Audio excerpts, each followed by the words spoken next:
السلام عليكم ورحمة الله وبركاته. بسم الله الرحمن الرحيم. إن الحمد لله نحمده ونستعينه ونستغفره ونعوذ بالله من شرور أنفسنا ومن سيئات أعمالنا. من يهده الله فلا مضل له ومن يضلل فلا هادي له. أشهد أن لا إله إلا الله وحده لا شريك له وأشهد أن محمدا عبده ورسوله. سبحانك لا علم لنا إلا ما علمتنا إنك أنت العليم الحكيم. رب اشرح لي صدري ويسر لي أمري واحلل عقدة من لساني يفقهوا قولي. أما بعد. Alhamdulillah. Pertamanya, marilah sama-sama kita mengucapkan kesyukuran kepada Allah Azza wa Jal dengan limpahan rahmat, limpahan kasih sayangnya, dapat kita bersama-sama lagi tuan-tuan pada hari ini dalam kita meneruskan ibadah kita, iaitulah kita berpuasa tuan-tuan.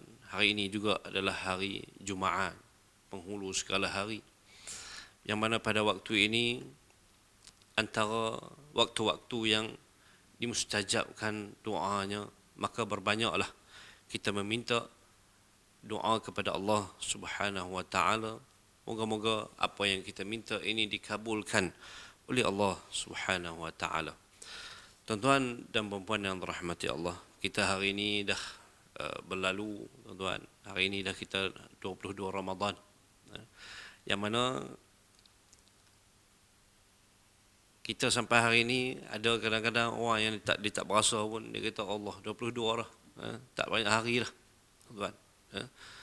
Ada orang yang dia berasa lambat sangat tuan-tuan.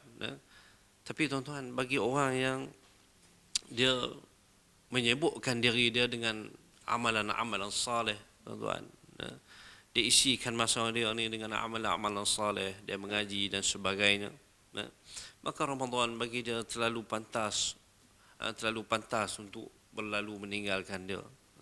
Dan dia berasa apa? Dan dia berasa macam tak cukup lagi dengan apa yang amal yang dia lakukan setakat ini tuan-tuan. Moga-moga baki daripada hari-hari Ramadan yang kita akan lalui ini merupakan hari-hari yang mana yang mendapatkan keampunan daripada Allah Azza wa Jal. Tuan-tuan dan puan-puan yang dirahmati Allah, malam ini, petang ini tuan-tuan, minta maafkan saya, petang ini kuliah asar kita ni, petang ni bersambung pada bab yang ke-12, bab yang menyatakan tentang hati. Tuan-tuan, menyatakan tentang hati ini maknanya kita akan sebutkan perkara-perkara yang berkaitan dengan hati yang membinasakan hati seseorang itu, tuan-tuan. Baik, hari ini kita akan menyebut tentang bangga diri, tuan-tuan. Menyebut tentang bangga diri. Kita baca dulu teks daripada Syekh.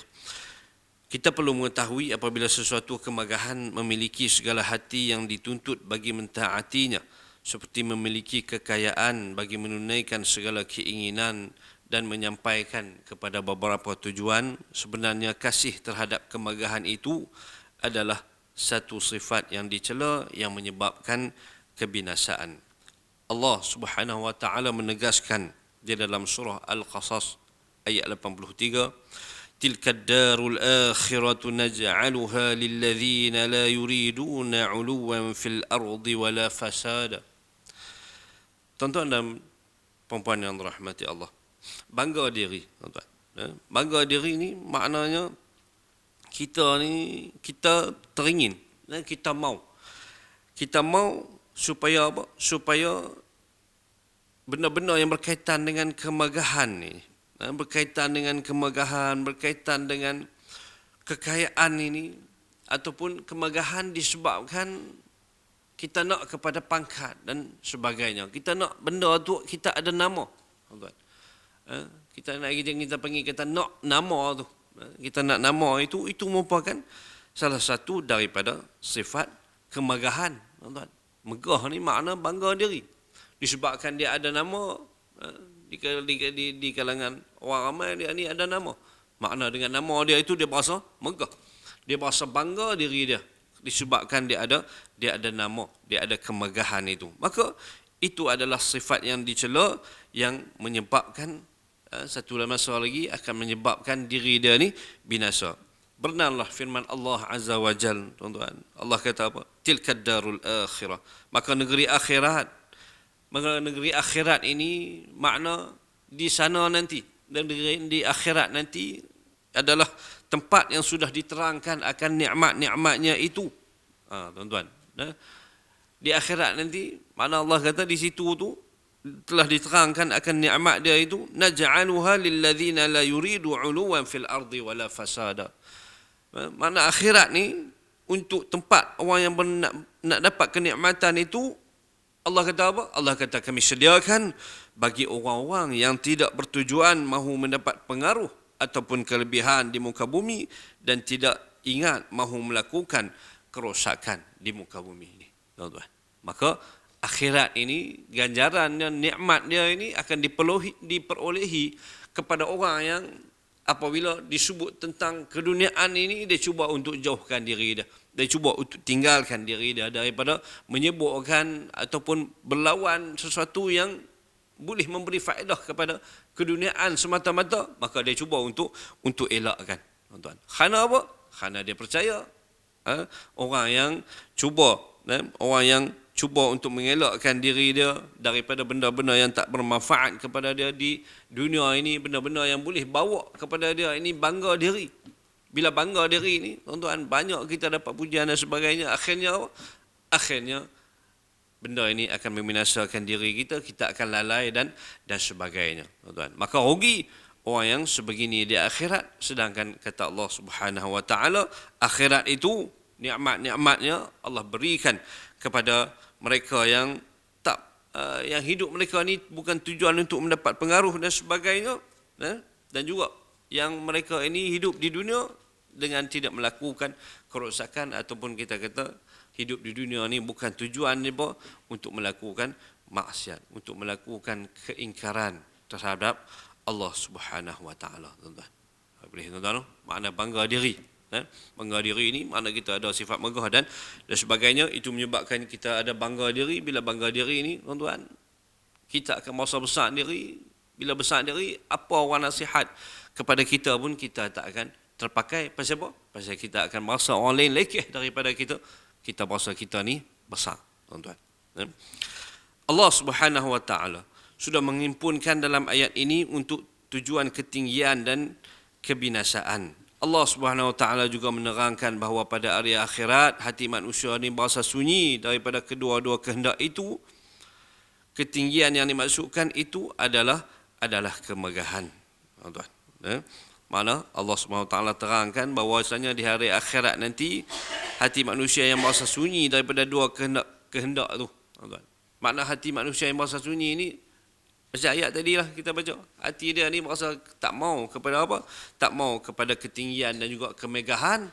Maka orang inilah, tuan-tuan, yang akan dapat ketinggian di hari akhirat sana. Allah Subhanahu wa taala menegaskan lagi dalam surah Hud, tuan-tuan, kata Allah, "Man kana yuridul hayata ad-dunya wa zinataha nuwaffi ilaihim a'malahum fiha wa hum fiha la yubkhasun. أولئك الذين ليس لهم في الآخرة إلا النار وحبط ما صنعوا فيها وباطل ما كانوا يعملون." Kata Allah Subhanahu wa taala, tuan-tuan, Allah kata, "Man kana yuridul hayata ad-dunya wa zinataha." Siapa-siapa yang keadaan usaha dia ni semata-mata berkehendakkan kepada kehidupan dunia dan juga perhiasannya. Makna dengan tidak disaksikan sama oleh Al-Quran tentang sah batalnya. Makna siapa-siapa yang dia ni semata-mata nak kepada dunia dan juga perhiasan, tuan-tuan. Ada juga orang yang nak dunia ni, dia nak dunia ni sebagai jambatan dia kepada akhirat, tuan-tuan. Ini tak termasuk dalam ayat ini. Termasuk dalam ayat ini ialah orang yang semata-mata nak dunia. Dia nak dunia, keduniaan dia nak pangkat, kemegahan dan sebagainya dia nak, dan juga perhiasan dunia dia nak. Kata Allah, "Nuwaffi ilaihim a'malahum fiha wa hum fiha la yubkhasun." Maka Allah Subhanahu wa taala kata maka kami akan sempurnakan hasil usaha mereka di dunia dan mereka tidak akan dikurangkan sedikit pun padanya, tuan-tuan. Betul-betul nak dunia ni. Allah kata mereka ni nak dunia, maka Allah akan bagi. Sikit pun tak kurang, tuan-tuan. Allah bagi. Mereka nak, mereka pulun, mereka usaha. Untuk apa? Untuk mengejar keduniaan, maka Allah bagi. Tak kurang sikit pun, tuan-tuan. Tak kurang sikit pun. Sebab itu kita tengok ada orang yang dia, kita tengok macam dia ni macam jauh daripada Allah Subhanahu Wa Taala, tuan-tuan. Daripada segi amalan seseorang tu kita tak tahu, tuan-tuan. Tapi kita duk tengok keadaan tu jauh, tuan-tuan. Tapi kita tengok dari segi keduniaan dia Allah bagi, tuan-tuan. Sebab apa? Sebab memang dia pulun. Dia pulun untuk dapat pangkat, dia pulun untuk dapat harta dan sebagainya. Allah kata dah, Allah bagi. Tak kurang sikit pun, tuan-tuan. Allah bagi. Itu, tuan-tuan. Sifat pengasih Allah Subhanahu Wa Taala, dia pulun di dunia, dia akan dapat, tuan-tuan. Tapi kata Allah, ulaikal ladzina laysa lahum fil akhirati illa an-nar. Tuan-tuan, orang yang nak dunia ni, semata-mata nak dunia ni, Allah kata apa? Mereka lah orang-orang yang tidak ada baginya pada hari akhirat kelak selain daripada azab neraka. Wa habita ma sana'u fiha wa batilun ma kanu ya'malun. Kemudian Allah kata lagi, dan pada hari itu gugurlah apa yang mereka lakukan di dunia dan batallah apa yang mereka sudah kerjakan, tuan-tuan. Tuan-tuan, orang yang pulun semata-mata kerana dunia, semata-mata kerana dia nak kemegahan, dia nak supaya dengan kemegahan tu dapat dia berbangga dengan diri dia sendiri, tuan-tuan. Di dunia dia dapat apa yang dia nak tu Allah bagi. Tapi Allah pesan dah, kalau mereka ini pulun dekat dunia je, maka di hari akhirat esok, tuan-tuan, tak akan dapat apa pun. Laisa lahum fil akhirah illa an-nar. Tak ada apa pun mereka kepada orang-orang yang kita sebutkan tadi, tuan-tuan, di hari akhirat kelak, melainkan apa? Melainkan dihumban dan disiksa dengan azab api neraka, tuan-tuan. Wa habita ma sana'u fiha, dan batallah, gugurlah apa yang mereka lakukan di dunia dan batallah apa yang mereka sudah kerjakan, tuan-tuan. Ogi pasal apa? Pasal semata-mata pulun. Semata-mata pulun ini kerana nak dunia semata-mata. Kerana nak dunia semata-mata. Ogi. Ya akhirnya apa? Akhirnya perkara ini tak menguntungkan di hari akhirat, tuan-tuan. Orang yang, tuan-tuan, kita kena ingat amalan kita apa pun, tuan-tuan. Kalau di dunia ni, habis di dunia. Tapi kalau amalan kita ni kita buat kerana hari akhirat, tuan-tuan, kita kena yakin bahawasanya di sana ada pembalasan baik dan juga buruk, tuan-tuan. Allah tak kurangkan sikit pun, tuan-tuan. Allah tak kurangkan sikit pun. فَمَنْ يَعْمَلْ مِثْقَالَ ذَرَّةٍ خَيْرًا يَرَهُ وَمَنْ يَعْمَلْ مِثْقَالَ ذَرَّةٍ شَرًّا يَرَهُ. Siapa yang buat daripada kebaikan ni walaupun sebesar zarah, Allah akan perlihatkan benda tu, disaksikan, tuan-tuan. Ada maklumat di sisi Allah Subhanahu Wa Taala, walaupun benda tu baik ke, benda tu buruk ke, ada pertimbangan di sisi Allah Subhanahu Wa Taala, tuan-tuan. Baik. Ketahuilah, kemegahan itu tidak dicela semata-mata seperti harta, bahkan terdapat juga kemegahan yang dipuji serta manusia memerlukannya. Seperti mana manusia memerlukan sedikit daripada harta, oleh itu setiap kemegahan yang dikehendakinya adalah kerana menyampaikan kepada perkara yang dipuji. Pujian itu seperti kemegahan berada di sisi seorang raja yang berjaya menolak kezaliman dan dapat memberi nasihat yang bermanfaat kepada raja itu, tuan-tuan. Baik, tuan-tuan, kena tahu juga. Sebab itu tadi kita sebut dah pada ayat Allah Subhanahu Wa Taala, tuan-tuan. Ayat yang kita sebut ayat awal tadi, sesungguhnya negeri akhirat itu kami sediakan bagi orang-orang yang tidak bertujuan mahu mendapat pengaruh atau kelebihan di muka bumi dan tidak ingat mahu melakukan kerosakan. Baik, tuan-tuan. Kita sebut bahawasanya kemegahan itu bukanlah semuanya tak boleh, tuan-tuan. Bukanlah semua tu tak boleh. Kemegahan yang kita himpunkan daripada segi harta dan sebagainya, bukan kata mutlak kata tak boleh, tak. Boleh, tapi boleh itu untuk apa? Boleh itu kerana apa? Kerana kita memerlukan sedikit daripada harta, tuan-tuan. Kena ada juga harta ini. Dunia ni kena cari juga. Tak ada harta susah kita. Susah kita tak ada kenderaan yang baik, kita tak ada rumah yang tidak rumah yang baik, tak ada rumah yang selesa. Itu juga masalah kepada kita. Maka kehidupan kita di dunia ni, kita cari rumah yang baik untuk kita duduk dengan keluarga kita, kita boleh beribadat di dalamnya, tuan-tuan. Dan juga kenderaan yang baik, senang untuk kita pergi kerja, kita cari rezeki yang halal dan sebagainya. Itu juga perlu. Itu juga perlu, bukan semata-mata kata tak boleh ni, tak mau ambil dunia langsung, tak, tuan-tuan. Dunia juga kena ambil sebagai jembatan kita untuk hari akhirat sana, tuan-tuan. Susah juga.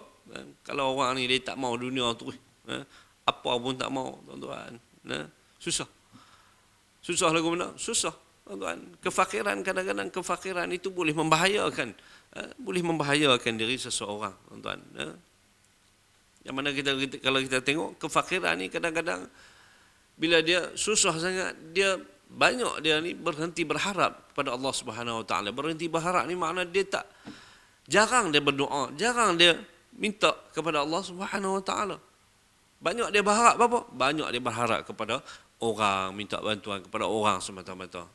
Di sisi Allah dia tak pernah minta, tuan-tuan. Sebab itu kita tak mau juga duduk dalam keadaan yang fakir. Yang apa pun yang kita tak ada akan menyukarkan diri kita untuk mendekatkan diri dengan Allah Subhanahu Wa Taala, tuan-tuan. Kemudian ada juga kita katakan kedudukan yang terpuji.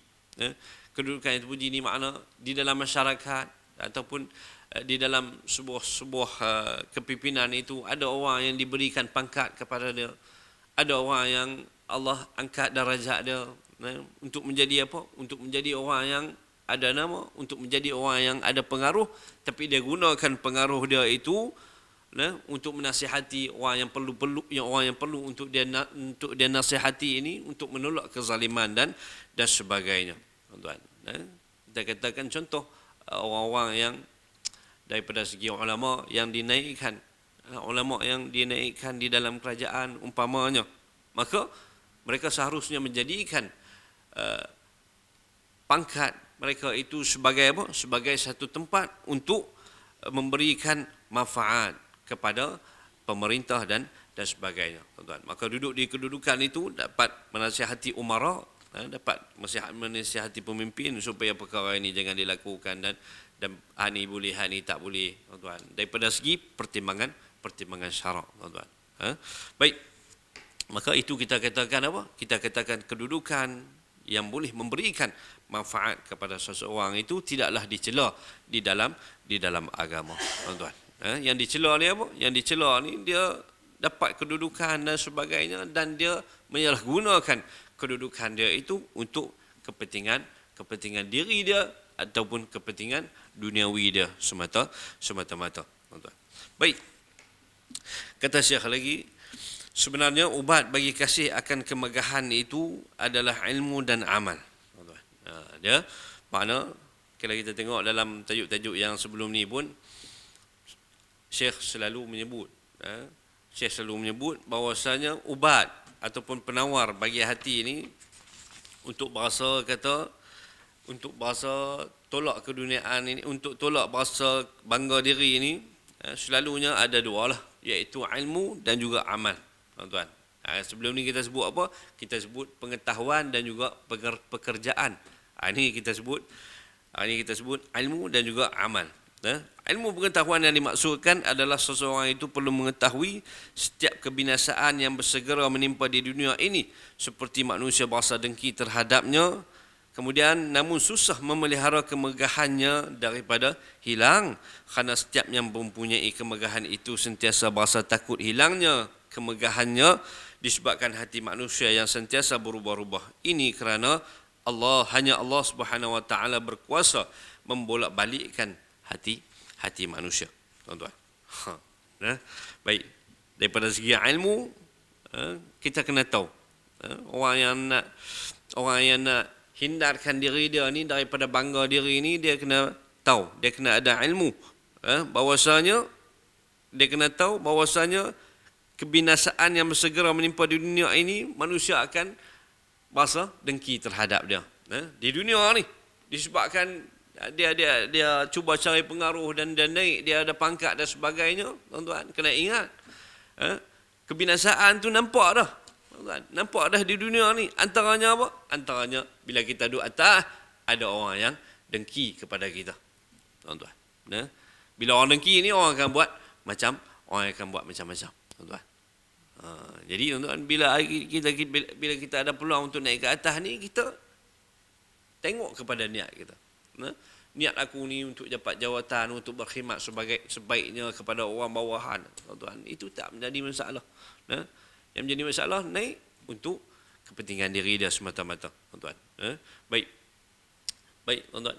Bila kita nak hilangkan daripada kita ni terlalu mengejar kedudukan untuk bangga diri dan sebagainya, kita kena ingat bahawasanya orang yang ada kedudukan ni sentiasa ada orang yang merasa dengki terhadap dia. Pilah mana-mana negara pun, tuan-tuan. Pilah mana-mana negara pun, tuan-tuan, bila dia ni seorang yang dinaikkan, pemimpin yang dinaikkan ataupun dia ada jawatan yang tinggi-tinggi ni, tuan-tuan, ada saja orang yang dengki. Orang dengki ni dia akan cari salah kita ni, tuan-tuan, dia akan cari tak mana. Walaupun benda tu sikit, tapi dia akan cuba membesarkan, tuan-tuan. Tambahan pula, tuan-tuan, lah ni zaman apa? Lah ni zaman dunia tanpa sepadan, tuan-tuan. Dunia tanpa sepadan, orang boleh buat macam-macam, tuan-tuan. Yang akhirnya kita rasa, ni tak pernah buat pun. Tapi, tuan-tuan, bila ramai duk kata, tuan-tuan. Zaman orang tak takut kepada fitnah ini. Orang tak ada tabayun dah, tuan-tuan. Selalu dia nak kata, dia nak sebut, dia sebut, tuan-tuan. Tambah pula dia dengki dengan seseorang itu, tuan-tuan. Maka kita nak jauhkan sifat kita nak jauhkan bangga diri daripada diri kita ni. Kita kena ingat, kalau aku naik ni bahaya, mungkin ada orang yang dengki terhadap aku. Kemudian tuan-tuan, apabila kita berada di atas, susah memelihara kemegahannya daripada hilang, kerana setiap yang mempunyai kemegahan itu sentiasa berasa takut hilangnya, tuan-tuan. Susah bila dah duduk di atas ni, tuan-tuan. Banyak benda yang kita nak kena jaga, kan? Banyak benda yang kita nak kena jaga. Ada orang dulu waktu duduk lobi, nak kedudukan dan sebagainya, kita tengok kerap ada. Waktu mana diperlukan ada, tuan-tuan. Tapi bila dah dapat dan sebagainya, akhirnya benda tu hilang daripada dia, tuan-tuan. Sebab itu Syekh kata apa? Bila ada satu-satu kemegahan ataupun satu-satu ketinggian seseorang tu dah dapat, susah untuk apa? Untuk dia jaga benda itu daripada hilang, tuan-tuan. Setengah tu dia kata berasa takut akan kehilangannya kemegahannya, tuan-tuan. Tuan-tuan, berasa takut. Sebab apa? Sebab kadang-kadang dia hari ini boleh dia sokong kita. Hari itu boleh dia sokong kita, tapi hari ini dia dah bolak balik hati dia. Kerana kita kena ingat bahawasanya hanya Allah Subhanahu Wa Taala yang berkuasa membolak balikkan hati manusia, tuan-tuan. Dulu mungkin dia suka kat kita, lah ni dia tak suka lah, tuan-tuan. Adalah kesilapan sikit, tuan-tuan. Jadi benda ni susah untuk dijaga. Sebab itu benda ni susah untuk dijaga. Jadi orang yang nakkan kemegahan ni, dia kena sentiasa fikir. Dia kena ada ilmu pengetahuan tentang bahawasanya kalau aku naik ni sikit lagi, ada orang akan dengki. Kemudian apabila dah aku naik, susah untuk aku jaga kedudukan ini, tuan-tuan. Likulli dhi ni'matin mahsud. Kena ingat, tuan-tuan, pada setiap orang yang mempunyai nikmat, yang ada nikmat kepada dia ni, orang lain tengok ni dipanggil mahsud. Akan ada orang yang dengki terhadapnya, tuan-tuan. Walaupun kita tengok dia tu baik, tuan-tuan, walaupun kita tengok dia tu orang kata berkhidmat betul, kena dengan jawatan dia, tuan-tuan. Tapi kita tengok terah tu pun ada yang mahsud, ada yang berhasad dengki kepada dia, tuan-tuan. Lagi mana kita hidup di dunia ni, benda ni dia tak dia tak akan hilang. Ada saja yang berhasad kepada kita, terutamanya apabila kita ada pangkat, kemegahan dan sebagainya. Baik, tuan-tuan dan puan-puan yang dirahmati Allah, kita perlu mengetahui sekiranya sifat kasih kepada kemegahan itu menyebabkan manusia sujud padanya, nescaya perkara itu tidak akan berkekalan. Ini kerana bukan hanya orang yang mempunyai kemegahan itu akan mati, sebaliknya orang yang sujud kepada kemegahan juga turut mati. Malah sekiranya terlalu suka dengan kemegahan dunia yang binasa, perkara ini menyebabkan hilangnya kemegahan terhadap akhirat yang berkekalan, tuan-tuan. Dan benda yang perlu kita ketahui juga, untuk pelihara diri kita daripada sifat bangga diri ini, kita kena tahu bahawasanya kalaulah satu masa tu kita dapat kemegahan dan sebagainya, benda tu tidak akan berkekalan, tuan-tuan. Tak akan berkekalan. Kita gunakanlah sebaiknya. Supaya apa, tuan-tuan? Supaya benda tu bila ada dengan kita dapat memberi manfaat kepada hari akhirat, tuan-tuan. Allah bagi harta kepada kita, Allah bagi pangkat kepada kita, kita gunakan sebaik mungkin untuk jadikan itu jambatan kita ke syurga Allah Subhanahu wa taala, tuan-tuan. Kena ingat benda ni tak berkekalan, tuan-tuan. Kita pun mati, orang hak sokong kita pun akan mati, dan begitulah keadaan lumrah, tuan-tuan. Lumrah. Kemudian, tuan-tuan, sekiranya terlalu suka dengan kemegahan dunia yang binasa, perkara ini menyebabkan hilangnya kemegahan terhadap akhirat yang berkekalan, tuan-tuan. Ini yang kita kata hubbu dunia tu, tuan-tuan. Suka sangat kepada keduniaan, sayang sangat kepada jawatannya, supaya dia dapat berbangga dengan jawatannya dan sebagainya, tuan-tuan. Ini akan menyebabkan apa? Ini akan menyebabkan hilangnya kemegahan terhadap hari akhirat yang berkekalan, tuan-tuan. Sehingga akan apa? Sehingga akan lupa bahawasanya ada alam lain lagi yang dia nak kena pi, tuan-tuan. Dia lupa bahawasanya satu masa nanti dia akan mati, kemudian dia akan dibangkitkan semula, dia akan dihisab dengan Allah Subhanahu wa taala, tuan-tuan. Jadi bila terlalu suka dengan dunia ni, akan menyebabkan dia hilangnya amalan dia terhadap hari akhirat, tuan-tuan. Baik, itu segi daripada segi ilmu. Daripada segi amalan dia, apa yang kita boleh buat, tuan-tuan? Daripada segi amalan adalah kita melakukan perkara yang boleh mengugurkan pangkat sisi manusia lain, seperti mana kisah ini, tuan-tuan. Cuba untuk bertawaduk, tuan-tuan. Dia adalah satu kisah seorang yang zuhud. Seorang raja menziarahi seorang yang zuhud. Ketika orang zuhud itu mengetahui kedatangan raja, maka dia menyuruh menghidangkan makanan dan memakan makanan itu dengan penuh ketamakan. Dia membesarkan suapannya supaya hilang kezuhudannya. Apabila raja itu melihat perbuatan itu, lantas raja itu berpaling daripada melihatnya. Orang yang zuhud itu berkata, Alhamdulillahillazi sarafaka anni. Allahu a'lam, tuan-tuan.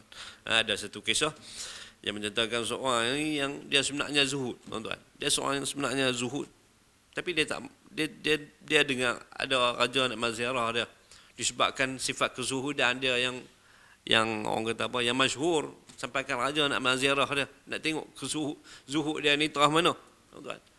Tuan-tuan, bila raja nak maziarah dia pasal dia zuhud, dia bila dia tahu, dia buat apa, tuan-tuan? Dia suruh orang hidangkan makanan, tuan-tuan. Dia buat makanan yang banyak. Kemudian bila raja mai, dia makan dengan apa, tuan-tuan? Dengan lahapnya. Dia makan dengan tamak dia, tuan-tuan. Maka raja tengok, takkan orang zuhud macam ni. Takkan kalau orang zuhud, tuan-tuan, makan sekadar saja.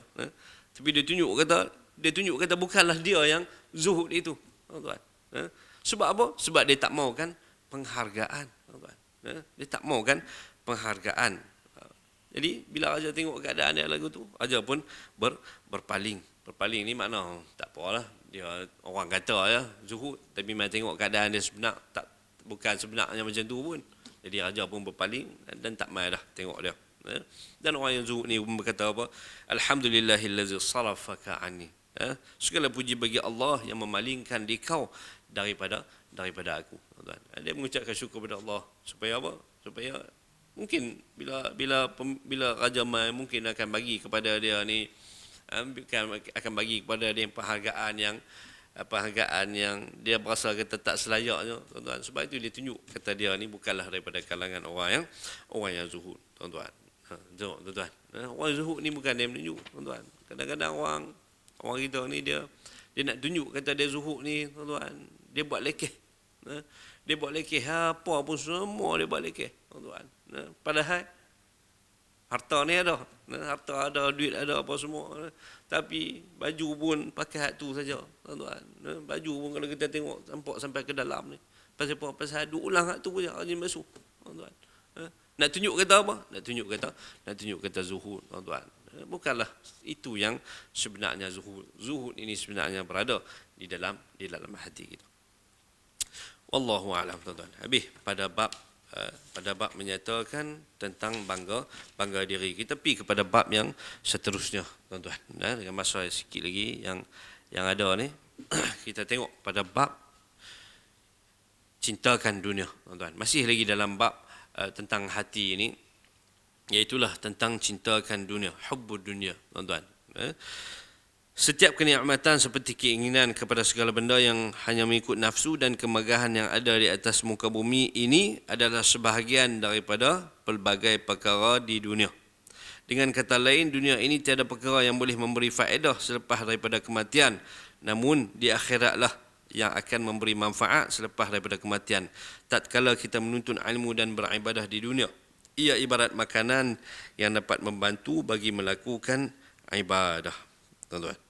Baik, cintakan dunia. Apa yang dimaksudkan dengan cintakan dunia? Cintakan dunia ni makna apa? Makna dia ni teringin kepada segala benda ni ikut hawa nafsu dia. Keinginan yang ada ni semua dia turut, tuan-tuan. Dan kemegahan yang ada di atas muka bumi ini adalah sebahagian daripada pelbagai perkara dunia, tuan-tuan. Termasuk yang tadi juga kita sebut, cinta kepada harta, cinta kepada pangkat dan sebagainya. Terlalu, tuan-tuan. Terlalu. Maka ini yang kita katakan cintakan dunia. Cintakan dunia ni sampai lupa alpa dia untuk teringat kata adanya hari akhirat, tuan-tuan. Bukan dia tak ingat, tuan-tuan. Ingat, tapi dalam masa yang sama kita kata apa, tuan-tuan? Dia lalai. Dunia itu telah berjaya melalaikan dia dan menjadikan dia ini seorang yang hubbud dunia, seorang yang cintakan dunia, tuan-tuan. Kena ingat bahawasanya tak ada perkara lain yang boleh memberi faedah selepas daripada kematian, tuan-tuan. Namun orang yang cintakan dunia ni, akhirnya apa? Dia beranggapan bahawasanya tak ada perkara lagi yang boleh memberi faedah selepas daripada kematian. Sebab itu dia pulun di dunia ni, pulun sungguh-sungguh, tuan-tuan. Pulun sungguh-sungguh sampai lupa hari akhirat. Maka dia kena tahu bahawasanya di akhirat lah yang akan memberi manfaat selepas daripada kematian, tuan-tuan. Kena ingat bahawasanya akhirat yang akan bagi manfaat kepada kita selepas daripada kematian, tuan-tuan. Tak ada salah untuk kita cari dunia ini untuk kesenangan kita di akhirat, tuan-tuan. Macam apa? Macam kita tadi, tuan-tuan, cari harta untuk apa? Untuk infak, untuk sedekah, untuk nafkahkan kepada keluarga kita, untuk nafkahkan, untuk keluarkan zakat, tuan-tuan. Ini, tuan-tuan, kadang-kadang harta ini boleh jadi pembebasan kita daripada api neraka. Kadang-kadang harta ini boleh menjadikan penyebab untuk kita ke dalam neraka. Maka pilihan di tangan kita, tuan-tuan. Kita kena jauhkan daripada sifat cintakan dunia yang teramat sangat, tuan-tuan, hingga kan kita berasa kata kalau kita bagi sesuatu kepada orang lain itu akan merugikan kita, maka itu satu tafsiran yang salah, tuan-tuan. Bahkan apa yang kita berikan kepada orang dan sebagainya, itulah yang akan memberikan manfaat kepada kita pada hari akhirat, tuan-tuan. Baik, tuan-tuan. Apabila kita menuntut ilmu dan beribadah di dunia, ia ibarat makanan yang dapat membantu bagi melakukan ibadah, tuan-tuan. Benda-benda dunia ni kena ambil juga, tuan-tuan. Kena ambil juga. Antaranya apa? Antaranya ilmu. Ilmu kita kena ada. Kemudian ni kita beribadah di dunia. Ibadah di dunia, kita cari kesenangan di dunia ni untuk mudah untuk kita beribadah. Kerana apa? Kerana ini jambatan. Ini jambatan untuk kita di akhirat sana, tuan-tuan. Contohnya kita cari makanan. Kita cari makanan, tuan-tuan. Kena makan. Sebab dengan makanan itu bagi kekuatan untuk kita. Bagi kita melakukan ibadah. Makanan tu dunia tak, tuan-tuan? Makanan tu dunia. Ya? Makanan tu dunia. Tapi kita cari dunia untuk apa? Untuk kekuatan. Untuk kita lakukan ibadah, tuan-tuan. Maka ambil dunia sekadar itu tidaklah menjadi satu kesalahan, tuan-tuan. Sebenarnya kasih akan dunia ini adalah kelakuan yang dicela oleh syarak. Ia adalah tunjang bagi segala kesalahan, tuan-tuan. Baik, tuan-tuan, teringat sebuah hadis daripada Nabi SAW. Hadis yang mana yang mungkin kita pernah dengar, tuan-tuan, yang mana kata Nabi SAW, al-kayyisu man dana nafsahu wa amila lima ba'dal maut. Orang yang cerdik ni, orang yang pertaruhkan diri dia di dunia ni dan dia buat amalan dia ni amalan selepas daripada kematian dia. Makna apa? Makna apa yang dicari di dunia ni untuk apa? Untuk kesenangan dia di hari akhirat, tuan-tuan. Itu adalah orang yang kais, orang yang cerdik, tuan-tuan. Orang yang cerdik ni dia berasa kata bukan dunia ni segala-galanya. Dunia ni tempat dia cari je untuk kesenangan dia di hari akhirat sana. Wal ajiz man atba'a nafsah hawaha wa tamanna 'ala Allah. Dan orang yang lemah ini, orang yang lemah. Orang yang kita katakan orang yang, kalau bahasa kasar sikit, orang yang bodoh ni lah, tuan-tuan. Orang yang bodoh ni adalah orang yang mengikut kehendak hawa nafsu dia. Ikut diri dia ni. Ikut kata hawa nafsu dia. Hawa nafsu dia kata nak keduniaan ni, tuan-tuan. Dia turut segala-galanya. Wa tamanna 'ala Allah. Di samping itu dia berangan-angan terhadap Allah Subhanahu wa taala. Berangan-angan ni makna dia duk mengharap kan. Dia duk mengharapkan di sana ada keampunan Allah Subhanahu wa taala. Memang ada keampunan, tuan-tuan. Tapi lagu mana yang nak dapatkan keampunan, tuan-tuan?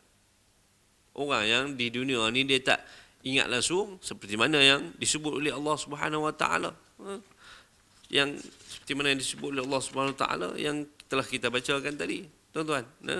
Nak di dunia ni Allah bagi. Nak di dunia ni Allah bagi, tapi di akhirat esok orang ni tak ada apa kepada dia melainkan dihumban dia ke dalam api neraka, tuan-tuan. Maka kita jadilah orang yang cerdik, orang yang fikir hari ini fikir apa yang akan terjadi kepada kita pada selepas daripada kematian ini, tuan-tuan. Kemudian firman Allah Subhanahu wa taala dalam surah An-Nazi'at, fa amma man tagha wa athara al-hayata ad-dunya fa innal jahima hiya al-ma'wa. Allah Subhanahu wa taala tegaskan, tuan-tuan, maka dapatlah masing-masing mengetahui kesudahannya man tagha, siapa yang melampau itu perbuatan derhaka dia terhadap Allah Subhanahu wa taala, wa athara al-hayata ad-dunya, serta ia mengutamakan kehidupan dunia semata-mata, fa innal jahima hiyal ma'wa, dan maka sebenarnya neraka jahanamlah tempat kediamannya, tuan-tuan. Jelas ancaman daripada Allah Subhanahu wa taala. Wa athara al-hayata ad-dunya, dunia ni terkesan dalam hati dia. Dunia ni terkesan dalam hati dia. Dia nak buat apa-apa pun dia utamakan kehidupan dia, dia utamakan dunia dia, tuan-tuan. Allah bagi amaran, fa innal jahima hiyal ma'wa, sesungguhnya neraka jahanamlah tempat kediamannya, tuan-tuan. Nauzubillah. Kita tak mau Allah, kita tak mau Allah uji kita ni dengan keduniaan yang amat sangat, tuan-tuan. Sehingga kan kita berasa dengan dunia tu segala-galanya bagi kita, tuan-tuan. Wal'iyazbillah. Baik. Dan dalam riwayat, "Lau kanatid dunya ta'dilu 'inda Allahi janaha ba'udah, ma saqa kafirun minha syurbatan ma." Dan dalam riwayat, tuan-tuan, hadis ni diriwayatkan oleh At-Tirmizi, dilaporkan oleh Sahal bin Sa'ad, tuan-tuan. Sekiranya di dunia ni menyamai di sisi Allah seberat sebelah sayap nyamuk, nescaya Allah tidak memberi sekalipun minuman kepada orang kafir, tuan-tuan. Makna apa? Makna Sekiranya di dunia ni menyamai di sisi Allah seberat sebelah sayap nyamuk, nescaya Allah tak akan bagi sekalipun minum kepada orang kafir, tuan-tuan. Makna apa? Makna dunia ni tak ada apa. Tak ada apa. Perumpamaan yang bagi walaupun sebelah daripada sayap nyamuk, tak sama pun. Tak sama pun di sisi Allah Subhanahu Wa Taala tentang dunia ni. Nescaya kalaulah dunia ni ada pertimbangan di sisi Allah Subhanahu Wa Taala, masaqa kafirun minha syurbatan ma. Nescaya Allah Subhanahu Wa Taala tak bagi sekali pun minuman kepada orang kafir, orang yang berpaling daripada Allah Subhanahu Wa Taala, tuan-tuan. Sebab itu kita tengok dia ni walaupun dia orang yang berpaling, orang yang kafir, orang yang berpaling daripada Allah Subhanahu Wa Taala, Allah tetap bagi kepada dia. Kerana apa? Kerana dunia ini di sisi Allah Subhanahu Wa Taala tidak ada apa, tuan-tuan. Walaupun seberat sayap sebelah daripada sayap nyamuk, tuan-tuan. Tuan-tuan. Sebab tu kita tengok dia ni seperti mana yang kita kata tadi, tuan-tuan. Dia tengok dia ni walaupun Islam, walaupun dia tu orang Islam, tapi kehidupan dia tak nampak sebagai orang Islam, tuan-tuan. Tapi Allah tetap bagi daripada dunia ni yang dia nak, Allah bagi kepada dia, tuan-tuan. Sebab apa? Sebab dunia ini tidak ada nilainya di sisi Allah Subhanahu Wa Taala, tuan-tuan. Baik. Nabi sallallahu alaihi wasallam, tuan-tuan, dalam riwayat Muslim, hadis ini diriwayatkan oleh Muslim, kata Nabi, ad-dunya sijnul mu'min wa jannatul kafir. Sesungguhnya dunia ini satu penjara kepada orang yang beriman, wa jannatul kafir, dan juga syurga kepada orang kafir, tuan-tuan. Makna apa? Makna kita di dunia ni, tuan-tuan, kita orang Islam, kita terbatas perbuatan kita. Terbatas amalan kita. Kita ada perkiraan dia. Hak ni boleh, hak ni tak boleh, hak ni halal, hak ni haram, hak ni dan sebagainya, tuan-tuan. Maka itu merupakan apa? Itu merupakan sijin. Itu merupakan satu penjara kepada orang yang beriman. Berbeza dengan orang kafir. Orang kafir ni apa dia nak buat? Dia buat, tuan-tuan. Pasal apa? Pasal dia tak ada lah. Halal, haram tu dia tak kira dah. Tapi kita orang Islam ada. Kita tak boleh. Benda-benda yang kita katakan yang seronok di dunia ni, nak jadikan dunia ni macam dengan syurga dia, tuan-tuan. Dia buat apa yang dia suka. Maka benda itu tak dilakukan oleh orang yang beriman, dan disebab itulah Nabi SAW menyebut bahawasanya dunia ini merupakan penjara kepada orang-orang yang beriman, bahkan syurga kepada orang kafir, tuan-tuan.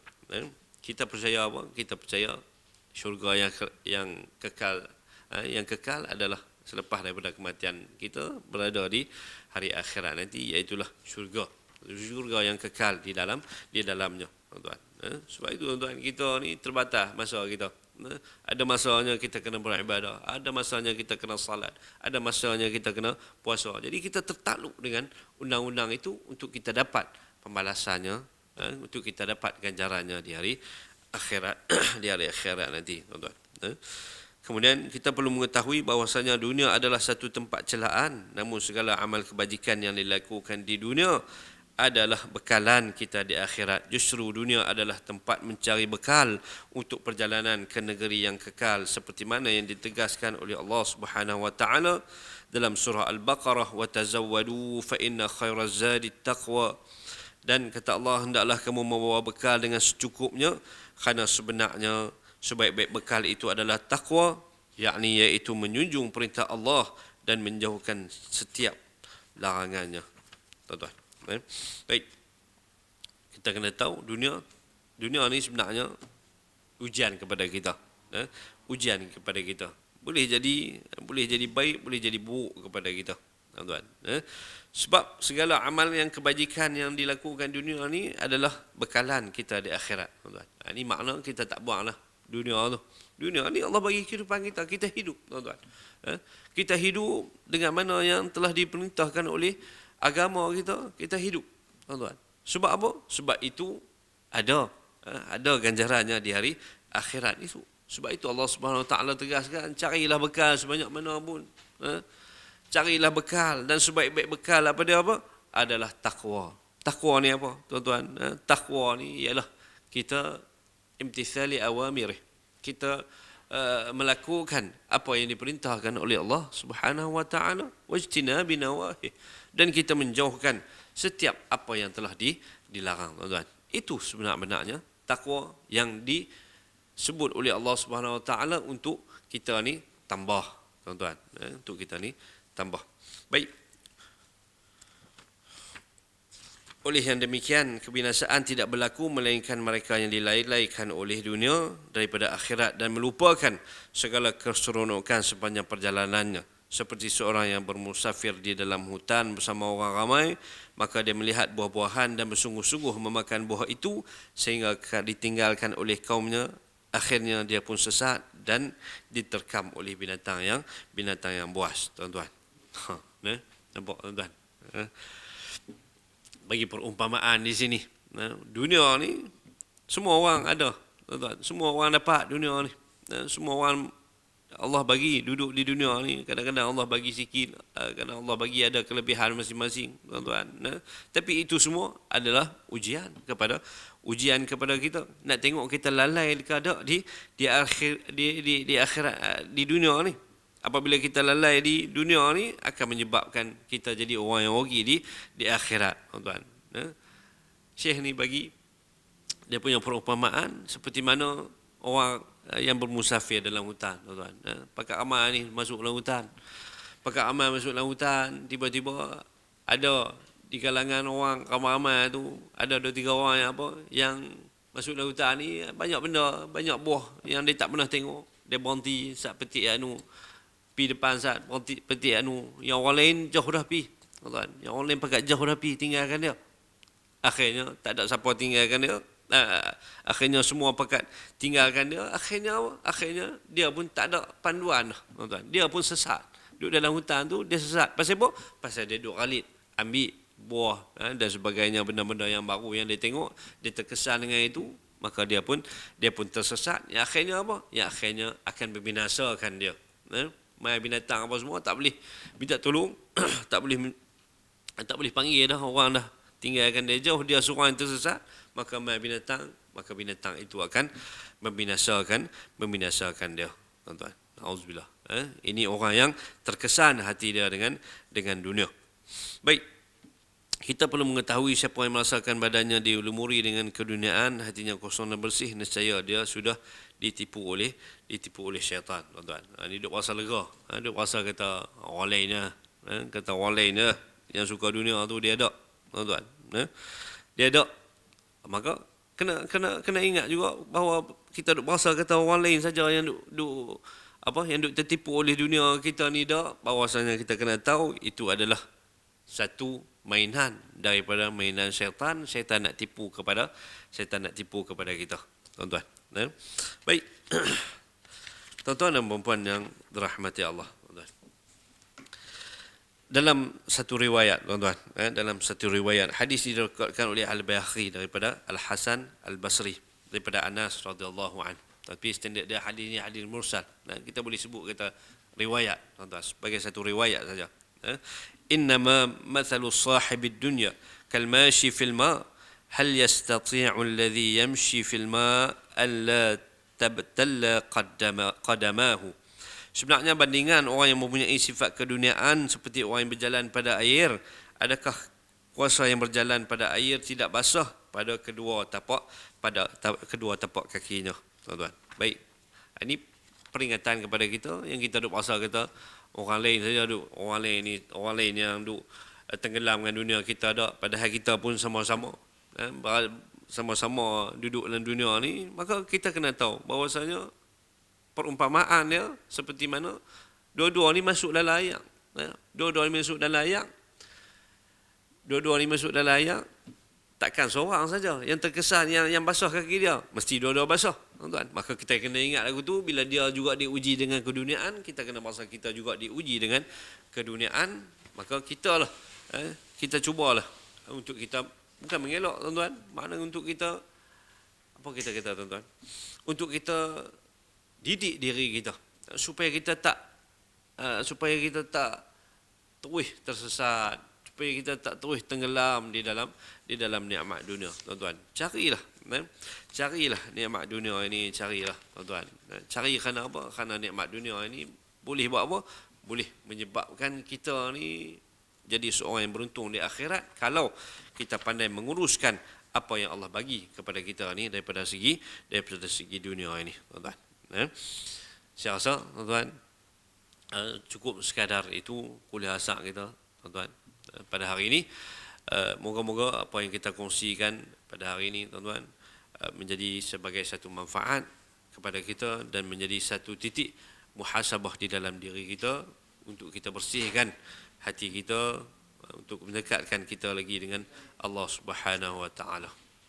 Sungguhnya segala yang kelebihan daripada Allah Subhanahu wa taala, segala yang baik daripada segala kekurangan daripada diri saya sendiri, tuan-tuan. Moga kita berjumpa lagi di kuliah yang lain. Aku qauli hadza wa astaghfirullahal azim wa li wa lakum wa billahi taufiq wal hidayah. Assalamualaikum warahmatullahi wabarakatuh.